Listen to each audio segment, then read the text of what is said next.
Hello friends, myself Krishna Abhishek and welcome to my YouTube channel Gurukul science world. तो friends, इस video में हम लोग क्लास 12 का चैप्टर 1 डील करेंगे। ये यहाँ से हमारी क्लास 12 की जर्नी स्टार्ट होगी। तो सबसे पहले आप सबको मैं बता दूं कि क्लास 12 का जितना भी फिजिक्स का टॉपिक है, जैसे कि इलेक्ट्रोमैग्नेटिज्म और ऑप्टिक्स, इसको हम लोग बारी बारी से इसके सारे टॉपिक को पढ़ेंगे एक एक करके। ये मेरा क्लास 12 का सबसे पहला वीडियो है, जो कि इलेक्ट्रोमैग्नेटिज्म का पहला टॉपिक जो होता है इलेक्ट्रोस्टैटिक्स, उस पर बेस्ड होगा। आज का वीडियो जो होगा वो बिल्कुल बच्चों बेसिक वीडियो होगा। इसमें हम लोग केवल बेसिक चीज़ों को देखेंगे, क्योंकि चैप्टर आज हम लोग का फर्स्ट ऑफ ऑल स्टार्ट हो रहा है, इसलिए हम लोग ज़्यादा डीपली नहीं जाएंगे। सबसे पहले चैप्टर का ओवरव्यू देखेंगे। तो मैं आप लोगों का ज़्यादा समय ना लेते हुए वीडियो को स्टार्ट करता हूँ। तो आप लोगों को पहले भी पता होगा कि चैप्टर 12 जो क्लास 12 जो है उसका चैप्टर 1 आता है इलेक्ट्रोमैग्नेटिज्म से, जो कि इलेक्ट्रोमैग्नेटिज्म एक साइंस का काफ़ी अच्छा ब्रांच है, जो 12th का लगभग 40 to 45% सिलेबस कवर करता है। और अदर्स में जो आपका होता है वो ऑप्टिक्स होता है। तो और इस वीडियो में हम लोग इलेक्ट्रोस्टैटिक्स के बारे में पढ़ेंगे। दूसरी बात, ये चैप्टर हम लोगों के लिए काफ़ी ज़्यादा इम्पोर्टेंट है, क्योंकि इसमें अभी हमने आप लोगों को बताया कि 40 से 45% तक के हमारा सिलेबस ये कवर करने वाला है।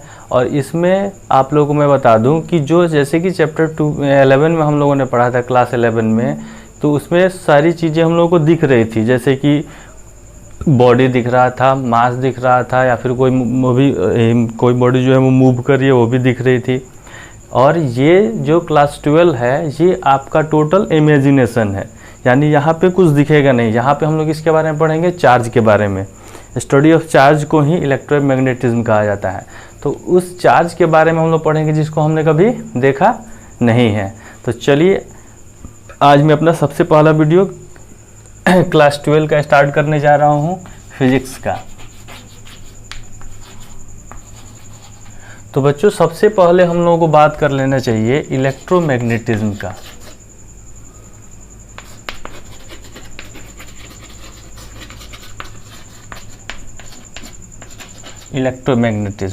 इलेक्ट्रोमैग्नेटिज्म मैंने अभी आपको बताया कि ये क्लास 12 का बहुत ही लगभग 45% कवर करता है। इसमें आप लोगों को 11 की तरफ फील तो नहीं आएगी, क्योंकि ऐसी चीज़ें के बारे में हम लोग पढ़ने वाले हैं जिसको हमने कभी देखा नहीं है। और ये पूरा चैप्टर जो होगा वो इमेजिनेशन पे होगा, तो आपको उतनी ज़्यादा फील नहीं आएगी। लेकिन फिर भी अगर आप लोग अच्छे से पढ़ें तो, और एक बात मैं और तो आपको बता दूं कि जो भी मैं यहाँ बोर्ड पे लिखूंगा उसे आप नोट्स के रूप में नोट ज़रूर करिएगा, क्योंकि जो भी हमारा नोट्स होगा उससे आपका लगभग 75% सिलेबस कवर हो जाएगा।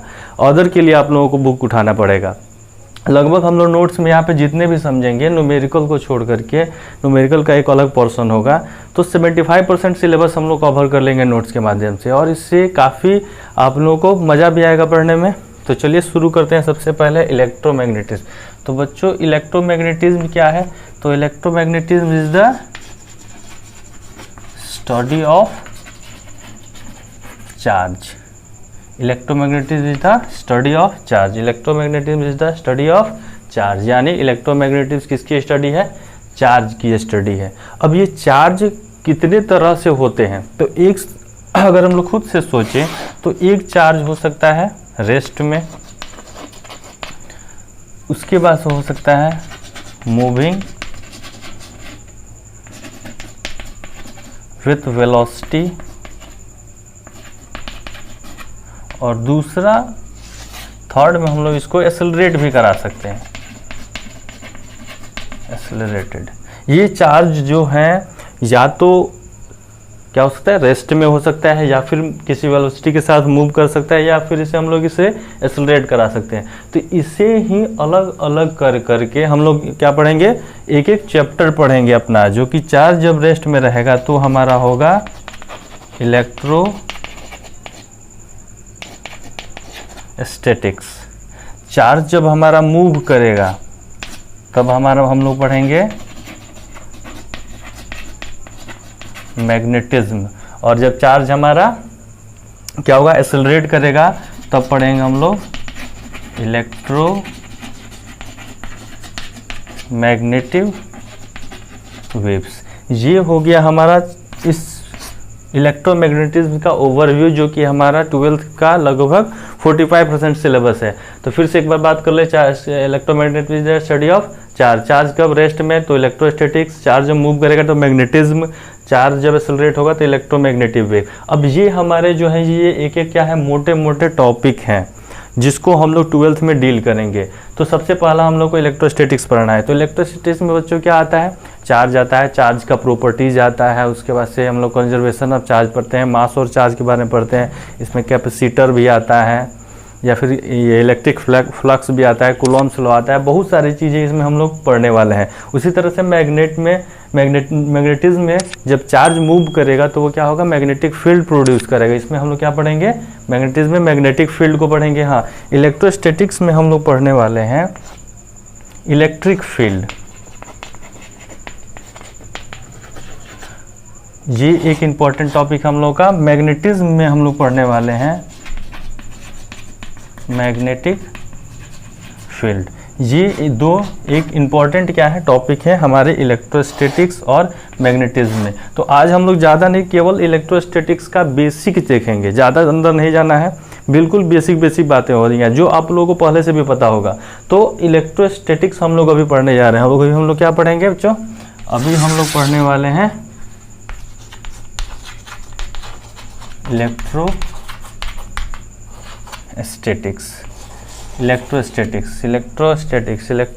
इलेक्ट्रोमैग्नेटिज्म का एक पार्ट है जो कि चार्ज को किस में रहता है, रेस्ट में रहता है। इलेक्ट्रोमैग्नेटिज्म स्टडी ऑफ चार्ज है। इसकी स्टडी जब इलेक्ट्रोमैग्नेटिज्म को हम लोग पढ़ते हैं तो जब रेस्ट में चार्ज रहता है तो उसे हम लोग क्या बोलते हैं, इलेक्ट्रोस्टैटिक्स। तो इलेक्ट्रोस्टैटिक क्या होगा, चार्ज एट रेस्ट, यानी चार्ज जब रेस्ट पे रहेगा तो हम लोग क्या पढ़ेंगे, इलेक्ट्रोस्टैटिक्स पढ़ेंगे। तो सबसे पहले तो हमें चार्ज के बारे में पता होना चाहिए, क्योंकि जब तक चार्ज के बारे में पता नहीं होगा, हमको चार्ज का प्रॉपर्टीज हमको मालूम नहीं होगा, तो हम लोग इस चैप्टर को समझने में काफ़ी ज़्यादा दिक्कतें होंगी। तो फर्स्ट ऑफ ऑल हमारा टॉपिक है आज का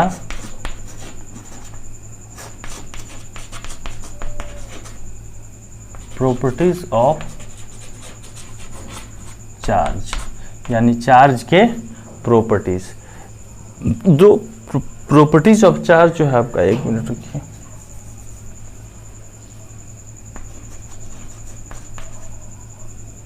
प्रॉपर्टीज ऑफ चार्ज। तो प्रॉपर्टीज ऑफ चार्ज में हम लोग क्या पढ़ेंगे, एक आप लोग को थोड़ा सा याद होगा, क्लास 10 में आप लोगों ने चार्ज के बारे में कुछ पढ़ा था, उसके कुछ प्रॉपर्टीज के बारे में पढ़ा था।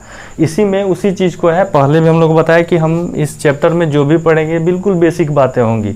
आज बिल्कुल बेसिक बातें होने वाली हैं। तो चार्ज क्या है, तो चार्ज में सबसे पहले पढ़ेंगे चार्ज के टाइप। तो there are 2 types of charge. Charge दो तरह के, पहला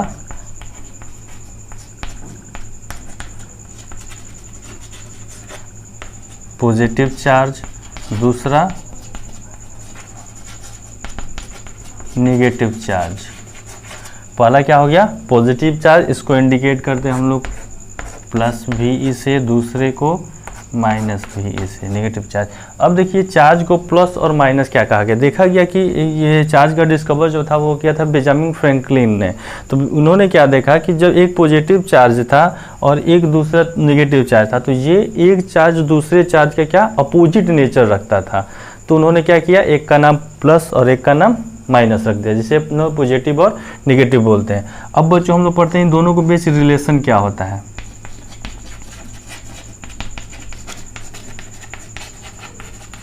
relation between to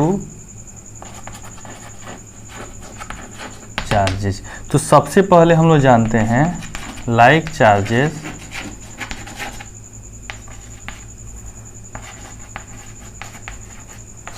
repel to each other and unlike charges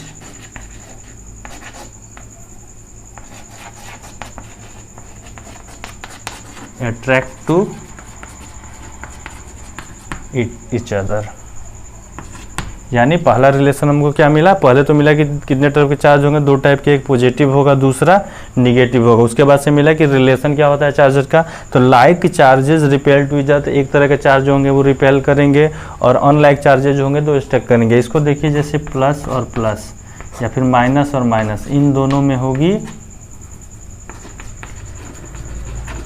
दुश्मनी, माइनस प्लस या फिर प्लस और माइनस, इनमें होगा प्यार। अब बोलिएगा बच्चों देखिए इधर प्यार मोहब्बत हम लोगों ने शुरू कर दिया है पहले ही क्लास में, तो ऐसी बात नहीं है, ऐसे ही अच्छे अच्छे वर्ड आपको आने वाले हैं। अभी इस चैप्टर में बहुत अच्छे अच्छे वर्ड आएंगे। तो हमने क्या पढ़ा कि दुश्मनी किस में, लाइक चार्जेज में। ये हमने याद कराने के लिए क्लू दिया आपको कि दुश्मनी का मतलब समझ लो लाइक चार्जेज, एक तरह के चार्ज होंगे तो दुश्मनी यानी उनमें रिपल्सन होगा। दुश्मनी का मतलब रिपल्सन, और प्यार का मतलब ये तो सबको पता होता है अट्रैक्शन। यानी अनलाइक चार्जेस जो होंगे उनमें अट्रैक्शन होगा और लाइक चार्जेज होंगे उसमें रिपल्सन होगा। तो ये हो गया चार्ज का दूसरा प्रॉपर्टीज़। अब चलते हैं हम लोग अगले प्रॉपर्टीज़ की तरफ। अगले प्रॉपर्टीज़ में हम लोग देख लेते हैं कि एसआई यूनिट क्या होता है चार्ज का।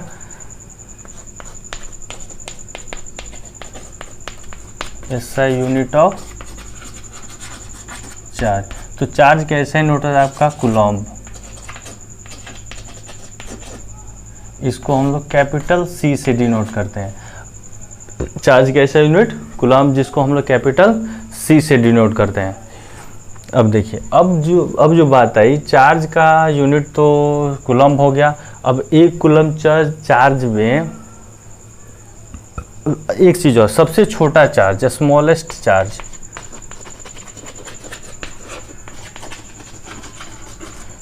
स्मॉलेस्ट चार्ज को हम लोग बोलते हैं इलेक्ट्रॉन।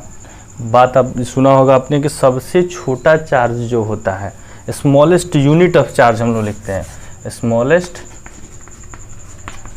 यूनिट ऑफ चार्ज जो होता है वो होता है इलेक्ट्रॉन। अब ये जो होता है ये पॉजिटिव और नेगेटिव में इसका वैल्यू होता है 1.6। अब देखिए इलेक्ट्रॉन का मतलब ये समझ जाइए कि ये कभी टूटा नहीं है, यानी जिसको हम लोग तोड़ नहीं सकते हैं वो क्या, सबसे छोटा।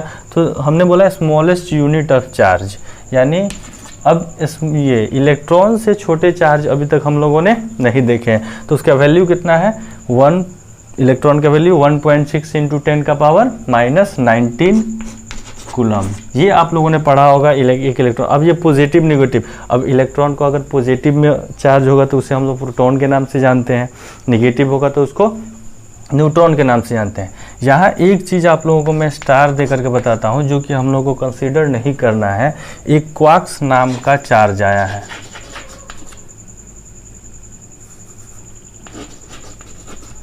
जिसको बोला जा रहा है कि ये सबसे छोटा चार्ज है। ये क्या है, सबसे छोटा चार्ज है, जबकि इसको हम लोग को कंसीडर नहीं करना चाहिए। हम लोग को ऐसे ही मजाक में आप लोग बता देता हूँ, इसका वैल्यू जो बताया गया है +-e/3 और +-2e/3। अभी तक हम लोगों के लिए कोई हमसे पूछे कि आपका सबसे छोटा चार्ज कौन सा है तो हम लोग क्या बताएंगे, इलेक्ट्रॉन बताएंगे। बट अभी इस पे काम चल रहा है क्वार्क्स पे, इसको आप लोगों को कंसीडर नहीं करना है। हमने बस ऐसे ही बता दिया कि नॉलेज के लिए, क्योंकि आपको पता होना चाहिए कि इलेक्ट्रॉन से भी छोटे चार्जेस का डिस्कवर हो चुका है, लेकिन ये अभी तक कंसीडर्ड नहीं हुआ है। जब इस पे क्या हो रहा है, बहुत सारे काम चलेंगे उसके बाद से ये कंसीडर्ड होगा। अब आपको बात करना है कि चार्ज में जो होता है उसका इलेक्ट्रॉन का मास कितना होता है, मास ऑफ इलेक्ट्रॉन। तो इलेक्ट्रॉन का मास होता है बच्चों 9.1 इंटू 10 का पावर 31 kg, 9.1 इंटू 10 का पावर -31 kg। उसी तरह बात कर ले हम लोग mass of neutron equal to mass of proton. अब इसमें देखिए प्रोटॉन और न्यूट्रॉन का मास जो होता है वो इक्वल होता है, दोनों का मास इक्वल होता है। तो ये जो कि किसी भी एटम के किस में होते हैं, न्यूक्लियस में पाए जाते हैं, न्यूट्रॉन और प्रोटॉन, दोनों का मास इक्वल। बस इलेक्ट्रॉन, और ये भी समझ लीजिएगा कि इलेक्ट्रॉन के मास से इसका मास काफ़ी कम होता है। तो हमारा न्यूट्रॉन और प्रोटॉन का मास कितना होता है, तो ये होता है 1.6 इंटू 10 का पावर 20 kg। ये होता है किसका मास, सॉरी 1 का पावर -27 kg। ये होता है किसका मास, न्यूट्रॉन और प्रोटॉन दोनों का मास क्या होता है हम लोगों का, इक्वल होता है। अब देखिए यहाँ पे हम लोगों का चार्ज का प्रॉपर्टीज लगभग ख़त्म होता है। फिर से एक बार इसको देख लेते हैं प्रॉपर्टी। सबसे पहले there are 2 type of charges, positive charges, negative charges, relation, like charges repel to each other, unlike charges attract to each other, यानी प्लस प्लस माइनस माइनस में दुश्मनी या रिपल्सन, या फिर माइनस प्लस प्लस माइनस में प्यार यानी attraction. उसके बाद से हम लोगों ने पढ़ा चार्ज का यूनिट क्या होगा, तो इसका ऐसा यूनिट होता है कूलम, इसको कैपिटल C से डिनोट किया जाता है। स्मॉलेस्ट यूनिट ऑफ चार्ज हम लोगों के लिए अभी भी इलेक्ट्रॉन है, इसका वैल्यू 1.6 × 10⁻⁻19 कूलम होता है। क्वार्क्स एक छोटी इलेक्ट्रॉन से भी छोटे चार्ज की बात की जा रही है, जो कि अभी तक हम लोग को कंसीडर नहीं करना है। इसका वैल्यू होता है ±e/3 एंड ±2e/3। उसके बाद से हम लोगों ने पढ़ा मास का, इलेक्ट्रॉन का मास कितना होता है, तो 9.1 × 10⁻31 kg, और mass of neutron equal to mass of proton equal to 1.6 × 10⁻⁻27 kg। यहाँ तक हम लोगों का बच्चों चार्ज का पोर्शन ख़त्म होता है। अब हम लोग बढ़ते हैं अपने अगले टॉपिक की तरफ। अब इसको अगर आप लोग चाहें तो नोट भी कर सकते हैं, स्क्रीन को पॉज करके। अब हम लोग बढ़ते हैं चार्ज अगले टॉपिक की तरफ, जिसका नाम है इंडक्शन प्रोसेस। यानी चार्ज जो होता है, अभी तक चार्ज के बारे में तो हम लोगों ने बहुत कुछ पढ़ लिया कि चार्ज क्या क्या होता है, कैसे कैसे इसकी प्रॉपर्टीज़ क्या क्या होती है। अब हम लोग पढ़ेंगे चार्जिंग बाय इंडक्शन। हम लोग का टॉपिक है चार्जिंग बाय इंडक्शन। अब इंडक्शन प्रोसेस आप लोगों ने नाम सुना होगा। जब क्या होता है, किसी भी डिस्चार्ज बॉडी के पास कोई चार्ज बॉडी को हम लोग लाते हैं, तो वो उस बॉडी को क्या करता है, चार्ज कर देता है। यानी किसी भी डिस्चार्ज बॉडी के पास अगर हम लोग कोई चार्ज बॉडी लाए, तो वो क्या करेगा, उसे चार्ज कर देगा। तो इसको हम लोग एक एक्सपेरिमेंट के माध्यम से समझेंगे। जैसे सपोज करिए ये एक न्यूट्रल बॉडी था, ठीक है। इसके पास अब न्यूट्रल बॉडी है, तो न्यूट्रल बॉडी का मतलब क्या, उसके पास पॉजिटिव और निगेटिव दोनों चार्ज कैसे होंगे, इक्वल होंगे। यानी कोई भी बॉडी होता है वो चार्ज नहीं होता है। किसी भी बॉडी को चार्ज करने के लिए या तो उसको रब किया जाता है, या फिर कोई वर्क करने पे ही वो चार्ज होता है। तो अगर कोई न्यूट्रल बॉडी है, तो इसमें हम लोगों ने सोचा कि ये 4 न्यूट्रॉन और 4 प्रोटॉन इसमें प्रेजेंट होंगे। हम क्या किए, इसके पास एक चार्ज बॉडी लेकर आए जो कि पॉजिटिवली चार्ज था।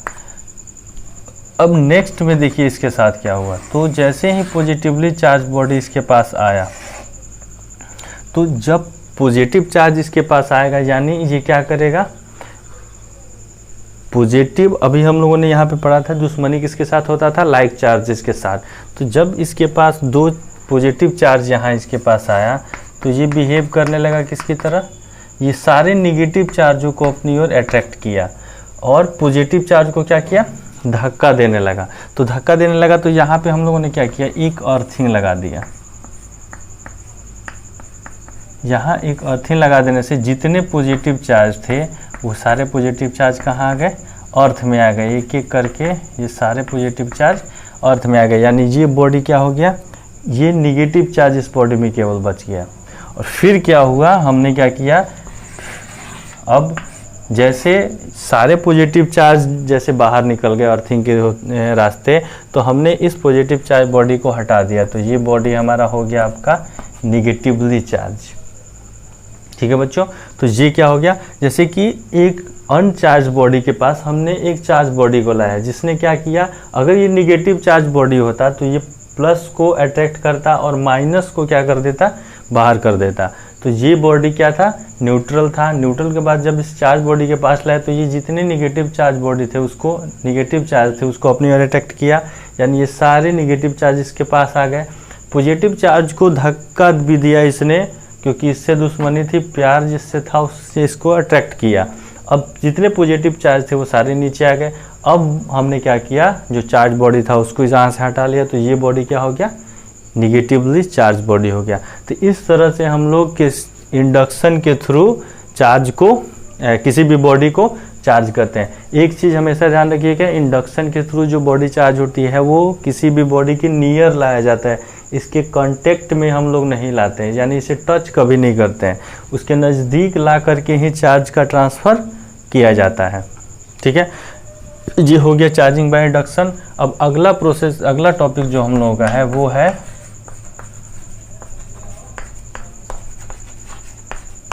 Quantization of charge. अब यहाँ पे बात जो समझ में है कि पॉजिटिवली चार्ज बॉडी क्या था, कहीं पे चला गया। अब क्वांटाइजेशन ऑफ चार्ज, तो क्वांटाइजेशन ऑफ चार्ज का मतलब होता है चार्ज का ट्रांसफ़र होने से चार्ज कितना ट्रांसफ़र हो सकता है। 1 इलेक्ट्रॉन ट्रांसफ़र हो सकता है, 2 इलेक्ट्रॉन हो सकता है, 10, 15, 20, 50, 100, 1 लाख, कितने इलेक्ट्रॉन टोटल किसी बॉडी से दूसरे बॉडी में ट्रांसफ़र हो सकते हैं। तो हमने क्या किया, एक बॉडी लिया और 2 न्यूट्रल बॉडी लिए। इसमें जो थे 1 2 3 4 5 न्यूट्रॉन, 1 2 3 4 और 5 प्रोटॉन थे, यानी ये न्यूट्रल बॉडी था। ठीक है, इसके पास अब हमने क्या किया, इससे 1 इलेक्ट्रॉन इसको दे दिया। ठीक है, 1 इलेक्ट्रॉन इसको दिया, तो सपोज करिए इसके पास अगर 5 इलेक्ट्रॉन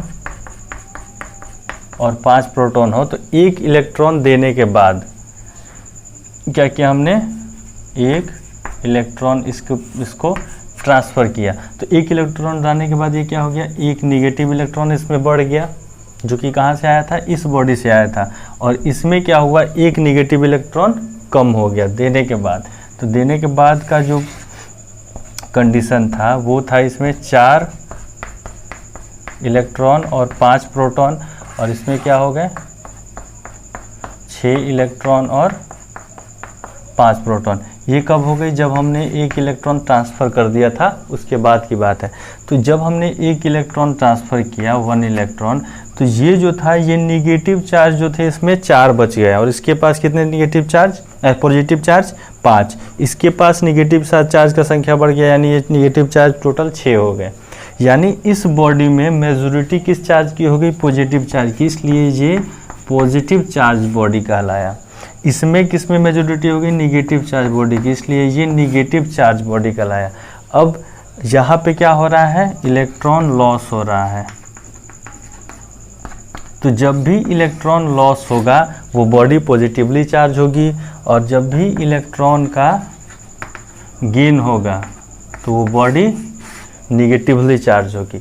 यानी जिस बॉडी से इलेक्ट्रॉन ट्रांसफ़र होता है वो पॉजिटिव चार्ज होता है, और जहाँ जाता है इलेक्ट्रॉन उसको वो निगेटिवली चार्ज कर देता है।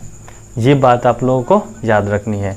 यानी जहाँ से इलेक्ट्रॉन गया वो पॉजिटिव, और जहाँ पे इलेक्ट्रॉन पहुँचा वो निगेटिव चार्ज बॉडी होता है। क्योंकि इलेक्ट्रॉन का चार्ज क्या होता है, निगेटिव होता है, तो वो निगेटिव चार्ज को ही क्या करता है, कैरी करता है, जिससे निगेटिव चार्ज ज़्यादा हो जाते हैं, मेजॉरिटी जिसमें हो जाती है, और वो चार्ज बॉडी हो जाता है। उसके बाद से देखा गया कि चार्ज ट्रांसफ़र कितने हो सकते हैं, आखिर में चार्ज जो थे वो कितने हम लोग ट्रांसफ़र कर सकते हैं। तो देखा गया कि एक फार्मूला इसका बनाया गया कि 1 2 3 10 15 20 25 50 60 कितने टोटल n चार्जेस, यानी Q = ±NE। ये फार्मूला होता है क्वांटाइजेशन ऑफ चार्ज का। यानी टोटल हम लोगों को n का यहाँ पे मतलब क्या होता है, integer, n number of electron transfer हो सकता है। दूसरा चीज़ यहाँ पे समझने वाली बात क्या है कि चार्ज जो कभी भी होता है वो आधा या 1.5 या फिर 1.5, 2, 2.5 ऐसे चार्ज ट्रांसफ़र नहीं होता है। चार्ज कभी भी ट्रांसफ़र होंगे तो वो एक इंटीजर के फॉर्म में होंगे। यानी चार्ज या तो 1 चार्ज ट्रांसफ़र होगा, नहीं तो 2 होगा। कभी भी 1.5 चार्ज ट्रांसफ़र नहीं हो सकता है, या 2.5 चार्ज ट्रांसफ़र नहीं हो सकता है, या 3.5 चार्ज ट्रांसफ़र नहीं हो सकता है। चार्ज होगा तो 1 होगा, 2 होगा, 3 होगा, 4 होगा, नहीं तो 5 होगा। यानी n integer number of charge जो होंगे वो एक बॉडी से दूसरे बॉडी में ट्रांसफ़र होंगे। अब चलते हैं अपने अगले टॉपिक की तरफ। क्वांटाइजेशन ऑफ चार्ज हो गया हमारा, चार्जिंग बाय इंडक्शन हो गया। हाँ, एक चीज़ और होता है कंजर्वेशन ऑफ चार्ज, इसको हम लोग को समझना चाहिए।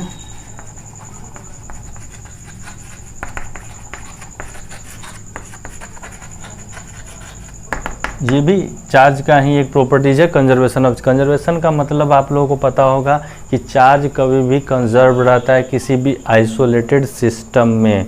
इसको हम लोग एक क्वेश्चन के माध्यम से समझेंगे। सपोज करिए ये दो बॉडी है, इन दो बॉडी के पास ए पॉइंट, बी और सी। ए के पास +2 चार्जेस था, बी के पास +3 चार्जेस था, सी के पास -2 चार्जेस था। अब क्या हुआ, हमने इसके साथ कुछ किया, यानी इस चार्ज बॉडी के साथ इधर उधर इसको मिलाया।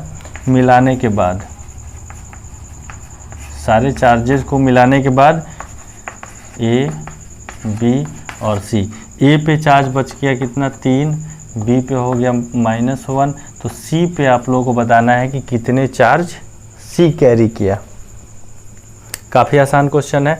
तो इसमें हम लोग क्या देखेंगे कि चार्ज तो कंजर्व रहता है। हमको बताया गया कि किसी भी आइसोलेटेड सिस्टम में चार्ज जो होता है वो क्या होता है, कंजर्व होता है। यानी कहीं भी मिलाने घुलाने के बाद भी चार्ज, नंबर ऑफ चार्ज जो होते हैं वो कभी भी कम नहीं होते हैं। Charge is always conserve for an isolated system. इसको हम लोग लिख देते हैं।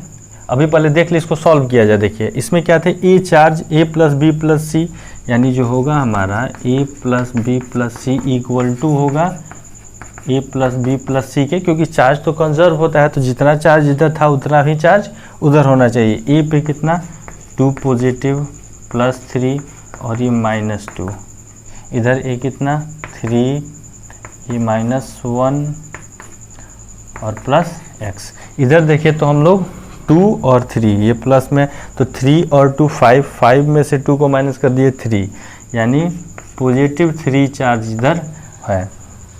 इधर देखें तो हम लोग 3 और 3 में से 1 गया 2, यानी 2 चार्ज यहाँ पे प्लस में है +x। 2 इधर जाके माइनस हो जाएगा, यानी x = +1, यानी इसके पास कितना होगा, +1 चार्जेज होगा। अब धीरे धीरे बात समझ में आई होगी। जैसे 3 2 6 6, 3 2 5, 5 में से 2 गया 3, तो ये हो गया 3 1 4, 4 में से 1 गया 3। यानी चार्ज जो होते हैं किसी भी आइसोलेटेड बॉडी में क्या होते हैं, कंजर्व्ड होते हैं। तो इसको हम लोग क्या लिख सकते हैं, charge is always conserved on isolated system। Charge जो होता है किसी भी आइसोलेटेड सिस्टम में क्या होता है, कंजर्व्ड रहता है, एन आइसोलेटेड सिस्टम। ये आपको बातें समझ में आ गई कि चार्ज कैसे। अब इस पे छोटे छोटे क्वेश्चन हम लोग बना सकते हैं कि अगर कोई भी बॉडी दिया हो, उसमें किसी भी बॉडी का चार्ज कितना हो, तो जाने के बाद, तो क्योंकि ये हम लोग को मालूम है कि चार्ज कंजर्व होने वाला है। चार्ज जो है वो कभी भी कंजर्व रहेगा किसी भी आइसोलेटेड सिस्टम के द्वारा। तो ये हमारा हो गया conservation of charge, charging by induction हो गया, क्वांटाइजेशन ऑफ चार्ज हो गया। अब एक चीज़ हम लोगों को और समझना है जो कि काफ़ी इम्पोर्टेंट टॉपिक है, उसे हम लोग देख लेते हैं। आप लोगों ने मास और चार्ज का रिलेशन पढ़ा होगा कि चार्ज और मास में क्या डिफरेंस होता है, या क्या सिमिलरिटीज होती है उसमें। तो हम लोग कंसीडर्ड करेंगे, यानी कंपैरिजन करेंगे चार्ज और मास के।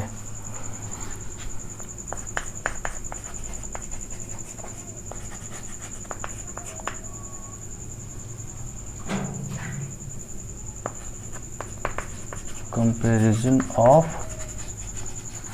Charge and mass. अब एक तरफ हम लोग लिख देते हैं चार्ज, दूसरे तरफ लिख देते हैं मास। अब चार्ज और मास, चार्ज के बारे में तो हम लोगों ने बहुत सी चीज़ें पढ़ ली हैं, चार्ज का प्रॉपर्टीज़ पढ़ा, अलग बहुत सी चीज़ों के बारे में पढ़ा हम लोगों ने। तो एक एक करके हम लोग देखते हैं, रिलेट करते हैं, इसे कंपैरिजन करते हैं कि क्या होता है। अब देखिए सबसे पहला टाइप,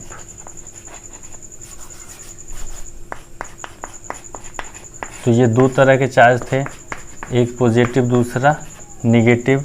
अब यहाँ पे इस पॉजिटिव को क्या बोला गया, प्रोटॉन और नेगेटिव को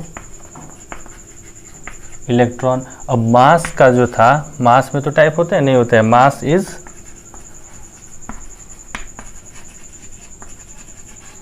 ऑलवेज पॉजिटिव। मास हमेशा कैसा रहेगा, तो हमेशा पॉजिटिव रहेगा, लेकिन चार्ज क्या होगा, पॉजिटिव भी होगा और नेगेटिव भी होगा। सेकंड जो है इसका 2 नंबर, चार्ज जो होता है वो वेलोसिटी के अकॉर्डिंग चेंज नहीं करता है, यानी charge do not depend upon velocity. Charge do not depend upon velocity, but mass देखिए यहाँ पे एक फॉर्मूला होता है, आप लोगों को मैं बताऊंगा अभी। मास जो होता है वो किसी भी बॉडी का इंक्रीज होता है वेलोसिटी के साथ, तो mass of the body increase with its velocity, यानी mass of the body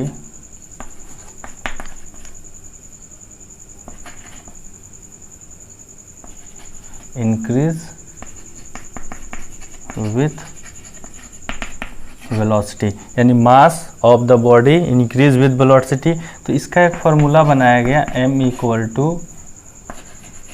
m0 by √1 minus v square C square. इसको थोड़ा सा हम लोग इसके बारे में पढ़ते हैं। m equal to m0 by √1 minus v square by c square. अभी तक जो 11th में हम लोग पढ़ रहे थे उसमें हमारा वेलोसिटी कितना जाता था, ज़्यादा से ज़्यादा 200 kilometre per hour, 600 kilometre per hour, वो भी बहुत ज़्यादा होता था, सब 600, जनरली 50, 60, 70, 80, 100 के अप्रॉक्स में हम लोग का क्या रहता था, वेलोसिटी ऑफ द बॉडी रहता था। तो इसमें सबसे पहले इस टर्म को जान लें हम लोग कि m0 क्या होता है, तो m0 होता है रेस्ट मास, यानी बॉडी का मास, v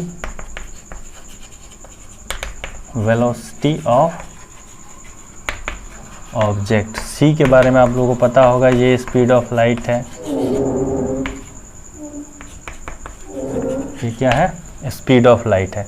अब देखिए यहाँ पे मास कब वेरी करेगा ये वेलोसिटी से, तो जब अभी हमारा वेलोसिटी जो है वो काफ़ी कम है, लेस देन c, यानी स्पीड ऑफ लाइट कितना, 3 × 10⁸ मीटर पर सेकेंड, 3 लाख मीटर पर सेकेंड के स्पीड से लाइट चलती है। और हम लोगों का वेलोसिटी अभी तक कितना था, तो 60, 70, 80, 90, 100, 200 समथिंग, 200, 400 तक।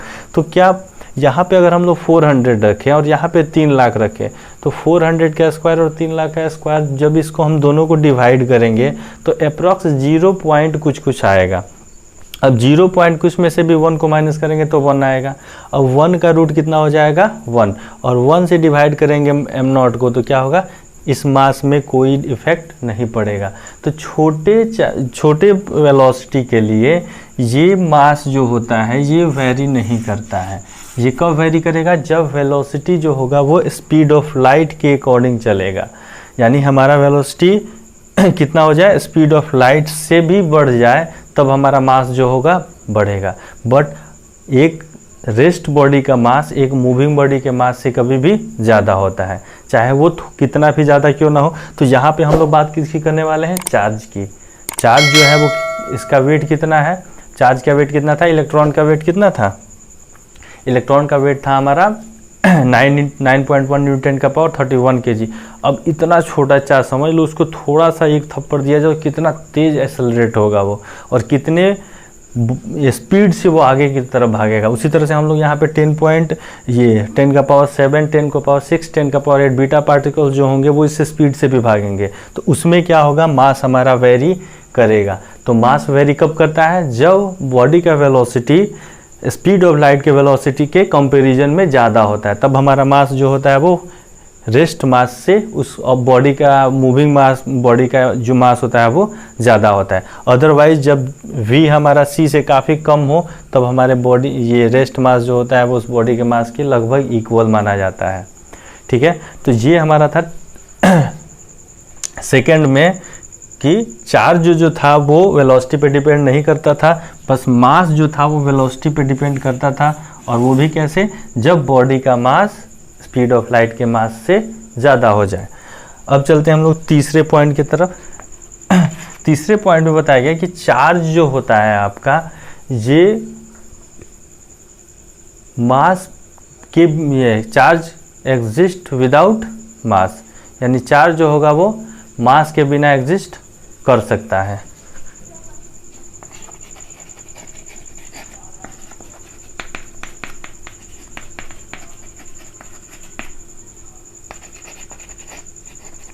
Charge exist without mass but charge can not exist without mass. charge does not exist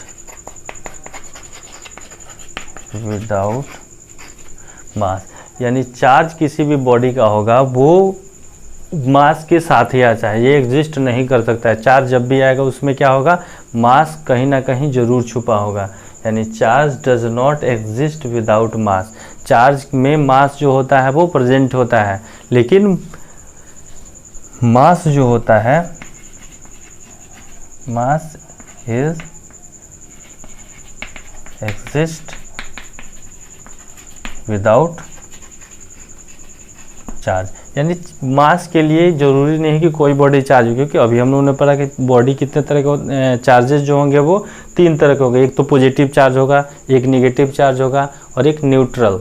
neutral कोई चार्ज नहीं होता है, क्योंकि न्यूट्रल कब होता है, जब पॉजिटिव निगेटिव दोनों इक्वल हो जाते हैं, उस बॉडी को हम लोग न्यूट्रल बोलते हैं। तो चार्ज क्या बोला, does not exist without mass. Charge जो होता है वो मास के में एग्जिस्ट नहीं कर सकता है, लेकिन मास जो होता है वो बिना चार्ज के एग्जिस्ट कर सकता है। उसके बाद से एक छोटा सा टॉप यह है कि ये हमारा चार्ज जो है कौन सा यूनिट है, डिराइव्ड यूनिट है, और मास जो है हमारा 4, ये आप लोग पहले भी पढ़े होंगे, फंडामेंटल यूनिट है। ये हमारा फंडामेंटल, ये derive unit 5 number charge and accelerate charge and accelerated charge emits radiation but an accelerated mass do not emit radiation। यानी चार्ज जो होता है, ये जब चार्ज को हम एक्सेलरेट करते हैं तो उसमें रेडिएशन होते हैं, लेकिन मास को एक्सेलरेट करने पे रेडिएशन नहीं होता है। तो ये हम लोग का यहाँ पे टॉपिक खत्म होता है, चार्ज और मास का comparison.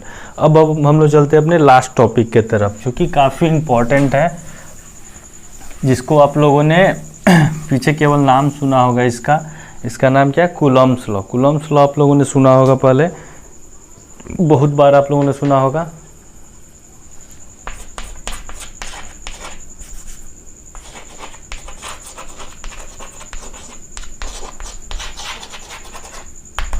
Coulomb's law. Coulomb's law को बताने के पहले हम लोग थोड़ा सा बात कर लेते हैं कि आखिर में लॉ होता क्या है। तो बच्चों, जितने भी साइंटिस्ट होते हैं वो अपना एक्सपेरिमेंटली करके एक स्टेटमेंट देते हैं।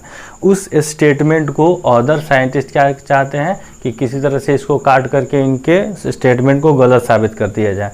तो जितने साइंटिस्ट होते हैं वो एक दूसरे से क्या करते हैं, कंपैरिजन करते हैं कि इनका जो स्टेटमेंट था वो सही है कि नहीं। तो सही है कि नहीं कब वो प्रूव होगा, जब उसको कोई गलत नहीं काटेगा।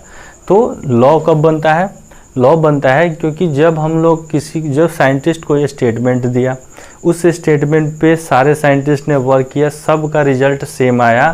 सेम आने के बाद अगर उस पर कोई अपोजिशन नहीं किया तो वो क्या बन गया, लॉ बन गया। अब लॉ बन गया तो मजबूरी में हम लोग को क्या होगा, पढ़ना पड़ेगा।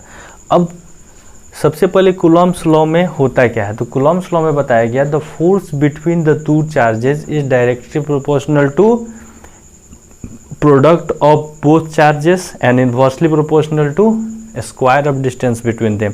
जैसे आप लोगों ने ग्रेविटेशन में पढ़ा होगा कि दो बॉडी का मास जो था उसके प्रोडक्ट के डायरेक्टली प्रोपोर्शनल था ग्रेविटेशनल फोर्स, और उनके बीच के दूरी के वर्ग के इन्वर्सली प्रोपोर्शनल था। बिल्कुल वही चीज़ यहाँ पे भी है कूलम्ब्स लॉ। कूलम्ब्स लॉ में हम लोगों को क्या बोला गया कि जो कूलम्ब्स लॉ में जो भी फोर्स होगा, the force between two charges, the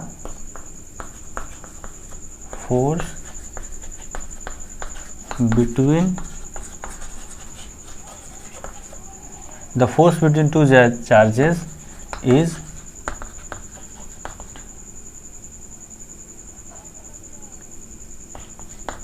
directly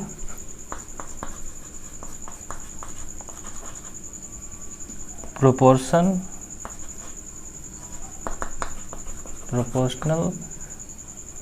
the force between two charges is directly proportional to product of both charges।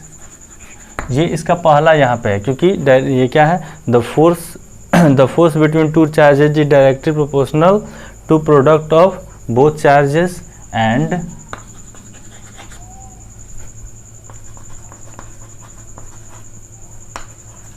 Inversely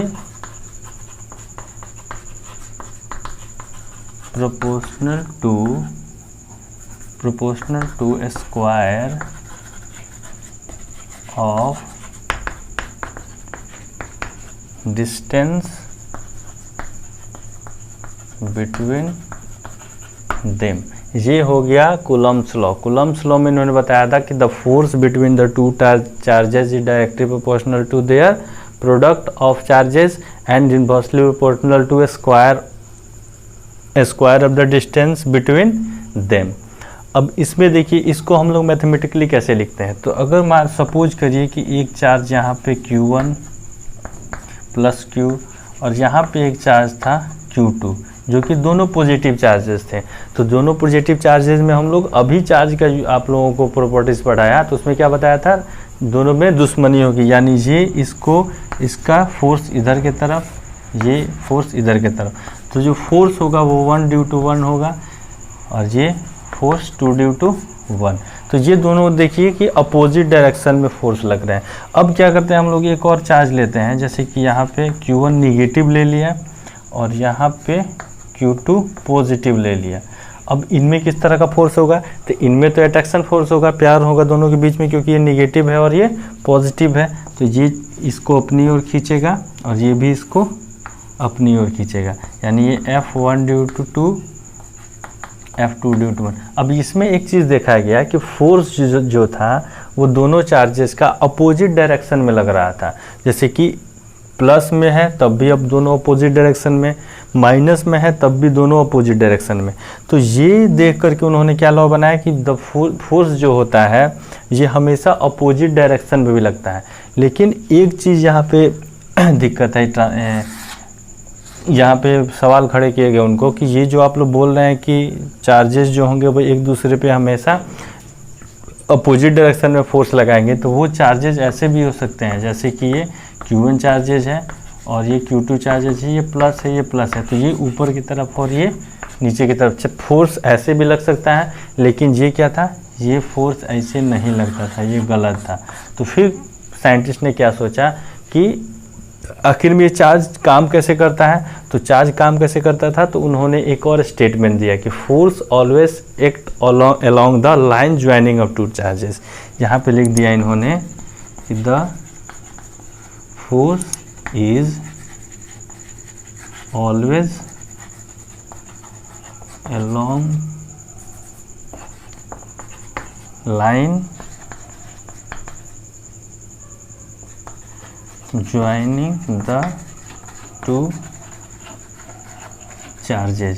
यानी फोर्स जो होगा वो कभी भी दोनों जिस लाइन से ज्वाइंट होते हैं उसी लाइन के ज्वाइंट होने पे ही दोनों का फोर्स काम करेगा। तो अब हम लोग का जो भी साइंटिस्ट के द्वारा मिस्टेक हुआ था वो सब कुछ सही हो गया, क्योंकि इन्होंने बता दिया कि ये स्टेटमेंट देने के बाद कूलम्ब्स लॉ जो था वो पूरी तरह से पूरा हो गया था। अब चलते हैं हम लोग इसके मैथमेटिकल टर्म की तरफ।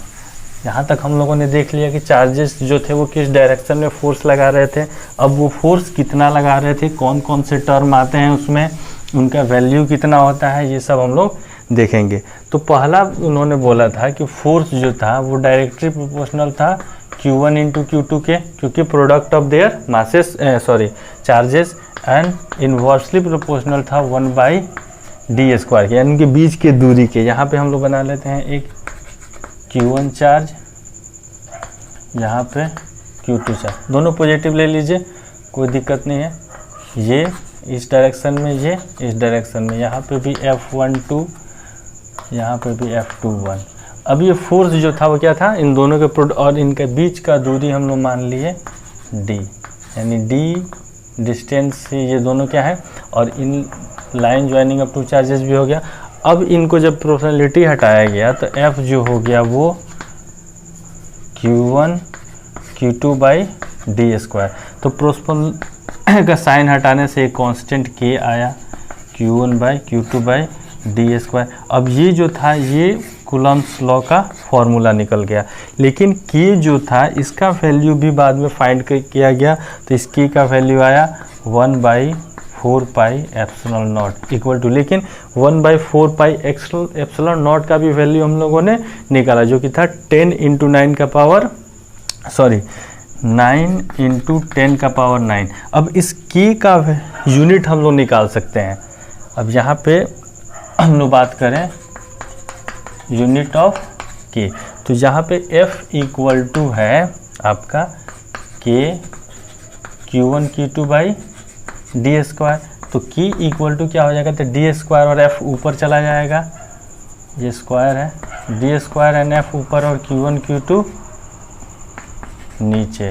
तो d स्क्वायर यानी मीटर स्क्वायर, तो ये हो गया न्यूटन मीटर स्क्वायर पर कूलम्ब स्क्वायर। तो K का यूनिट क्या हो गया हमारा, न्यूटन मीटर स्क्वायर पर कूलम्ब स्क्वायर, यानी 9.9 × 10 का पावर 9 न्यूटन मीटर स्क्वायर पर कूलम्ब स्क्वायर। इस चीज़ को आप लोग बहुत ये कोई इसको कहीं पे नोट कर लेना है आपको। ये हम लोगों ने K का यूनिट निकाला। उसी तरह से क्या हुआ, जैसे कि 1/4πε0 की यहाँ पे बात आई, तो यहाँ पे ε0 को हम लोग क्या बोलते हैं,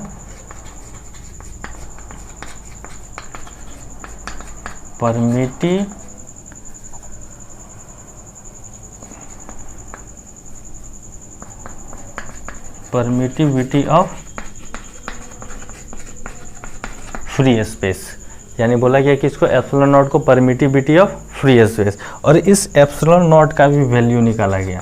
तो ε0 का जो वैल्यू था वो 9 पॉइंट, ये K का वैल्यू रखने के बाद ε0 का वैल्यू है, क्योंकि 4π का वैल्यू हम लोग को पता है। तो K के जगह अगर हम लोग ε0 को ले लेते हैं, तो K के जगह इसका वैल्यू रखेंगे, 4π से मल्टीप्लाई करेंगे तो हमारा ε0 का वैल्यू आ जाएगा। तो ये ε0 का वैल्यू जो आया वो कितना आया, 8.85 × 10 का पावर -12, 8.85 × 10 का पावर -12। अब इसका यूनिट देखिए ε0 का, तो K इक्वल टू 1/4πε0। तो यहाँ पे ε0 अगर हम ले लेते हैं तो 1/4π हो जाएगा। तो यहाँ पे ध्यान से अगर हम लोग देखें, ये ε0 इक्वल टू 1/4K, तो यहाँ पे केवल K निगेटिव में आ गया है, बाकी सब K का जो भी यूनिट था वही यूनिट हमारा क्या हो गया, ε0 का भी रहा, बस कुछ डिनोमिनेटर में आ गया, क्योंकि 4π दोनों क्या है, कांस्टेंट है, इसका कोई यूनिट नहीं होता है। तो इसका यूनिट क्या आ गया, कूलम्ब स्क्वायर C स्क्वायर, क्योंकि K में पहले क्या था, C था हमारा, तो ये निगेटिव में था, तो ये हमारा पॉजिटिव, जो भी निगेटिव टर्म होगा उसमें पॉजिटिव, उसके बाद से मीटर जो था इसमें आपका पॉजिटिव में था, तो मीटर हमारा क्या हो जाएगा, निगेटिव में, और न्यूटन पॉजिटिव में, तो वही न्यूटन भी निगेटिव में। तो coulomb square metre -2n Newton -1, ये हो गया ε0 का वैल्यू, और ये था हमारा K का वैल्यू। ये सारे चल करके अभी जितने भी न्यूमेरिकल हम लोग पढ़ेंगे तो ये सारे टर्म आपको काफ़ी ज़्यादा काम देंगे। तो जितने भी इसमें मैथमेटिकल टर्म थे हम लोगों ने उसका वैल्यू लिखा, यूनिट लिखा। यहाँ पे हम लोग यूनिट इसका लिख लेते हैं इक्वल टू क्या आया था, कूलम्ब स्क्वायर मीटर -2 न्यूटन -1। ये आ गया था यूनिट ऑफ एप्सिलॉन नॉट। अब एप्सिलॉन नॉट के बारे में हम लोग डीपली पढ़ेंगे, क्योंकि जब एप्सिलॉन नॉट जो होता है ये परमिटिविटी ये मीडियम पे डिपेंड करता है। तो मीडियम पे डिपेंड करने पे, सेकेंड रुकिए, परमिटिविटी का स्पेलिंग गड़बड़ हो गया है, तो परमिटिविटी क्या होता है, जब चार्ज मीडियम में जाते हैं, एक मीडियम से दूसरे मीडियम में जाते हैं तब परमिटिविटी होती है और वहाँ पे एप्सिलॉन नॉट आता है। तो अब इसको हम लोग आगे काफ़ी डिटेल्स में पढ़ने वाले हैं। अगर आप लोगों ने इसको नोट नहीं किया है तो उसको क्या करें, स्क्रीन को पॉज करके नोट करें। और यहाँ पे हमारा 12th का फर्स्ट वीडियो कंप्लीट होता है और नेक्स्ट वीडियो जो होगा वो हमारा कूलम्ब्स लॉ का वेक्टर फॉर्म पे बनेगा। तो उस वीडियो को आप लोग ज़रूर देखें। इस वीडियो को देख रहे हैं, नेक्स्ट डे में हम तुरंत इसका वेक्टर फॉर्म लाने वाले हैं। तो जो भी आप इसका फर्स्ट वीडियो देखें 12th का, तो इसका इलेक्ट्रोस्टैटिक का पार्ट 2 ज़रूर देखें। और फिर से एक बार मैं सबको आपको बता दूं, आपको ये वीडियो कैसा लगा इसे कमेंट सेक्शन में ज़रूर बताएं। अगर किसी तरह का कोई आपको सुझाव हो तो कमेंट सेक्शन में दें। अगर वीडियो आपको अच्छा लगा तो इसे लाइक करें। अगर हमारे चैनल पर नए हैं तो सब्सक्राइब करें और बेल बटन को दबा दें, जिससे कि सबसे पहले नोटिफिकेशन आपको मिलता रहे। और इसी तरह से काफ़ी अच्छे से पढ़ते रहिए, घर में रहिए, सुरक्षित रहिए। आप सबको बहुत बहुत धन्यवाद।